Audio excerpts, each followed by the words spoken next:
Hello, and welcome to the Daily Orthodox Christian Scripture reading for the 19th week after Pentecost, Wednesday. The first reading of the day is from Acts of the Apostles, chapter 8, verses 26 through 39. In those days, an angel of the Lord said to Philip, "Rise and go toward the south to the road that goes down from Jerusalem to Gaza. This is a desert road." And he rose and went. And behold, an Ethiopian, a eunuch, a minister of the Candace, queen of the Ethiopians, in charge of all her treasure, had come to Jerusalem to worship, and was returning, seated in his chariot. He was reading the prophet Isaiah. And the Spirit said to Philip, "Go up and join this chariot." So Philip ran to him, and heard him reading Isaiah the prophet, and asked, "Do you understand what you are reading?"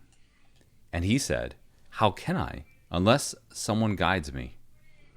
And he invited Philip to come up and sit with him. Now the passage of the scripture which he was reading was this: "As a sheep led to the slaughter, or a lamb before its shearer is dumb, so he opens not his mouth. In his humiliation justice was denied him.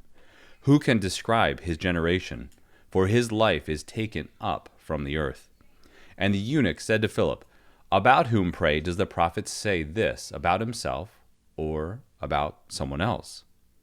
Then Philip opened his mouth, and beginning with this scripture, he told him the good news of Jesus. And as they went along the road, they came to some water. And the eunuch said, "See, here is water. What is to prevent my being baptized?" And Philip said, "If you believe with all your heart, you may." And he replied, "I believe that Jesus Christ is the Son of God." And he commanded the chariot to stop, and they both went down into the water, Philip and the eunuch, and he baptized him.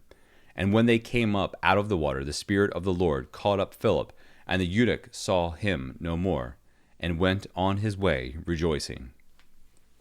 And today's gospel reading is from Luke chapter 8, verses 22 through 25.